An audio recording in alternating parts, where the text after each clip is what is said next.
Welcome to your daily dose of Carolina Bays. The Younger Dryas global cooling event and the extinction of the megafauna 12,900 years ago are well accepted in the scientific community.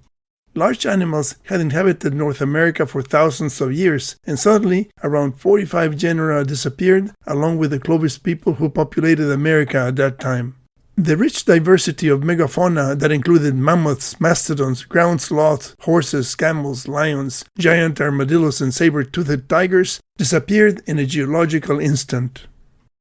Research in Chile has also confirmed the extinction of megafauna in South America at the onset of the Younger Dryas. This image shows the stratigraphic distribution of megafaunal bones and dung fungi spores. The leftmost part of the figure marks with dots the occurrence of extinct megafaunal bones below but not above the Younger Dryas boundary. The right part of the figure corroborates the extinction by mapping the concentration of spores of Sporomyella dung fungi. These spores act as a rough indicator of the number of herbivores in a given area.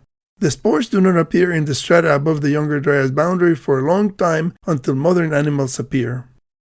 Some scientists have argued that the megafauna became extinct due to human hunting or sudden climatic changes, but it is more likely that an extraterrestrial impact on the Laurentide ice sheet caused the extinction event and triggered the global winter.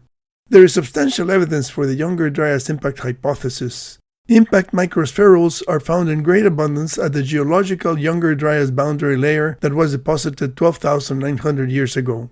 This layer also is associated with a high concentration of platinum, which is a metal that is more common in meteorites than in the surface of the Earth. The Carolina Bays are also evidence of the secondary impacts of glaciarized chunks ejected by the extraterrestrial impact on the Laurentide ice sheet. Well-preserved Carolina Bays have a perfect elliptical geometry, which indicates that the bays originated as inclined conical cavities. Experiments provide support for the impact origin of the Carolina Bays. Stay tuned for more information.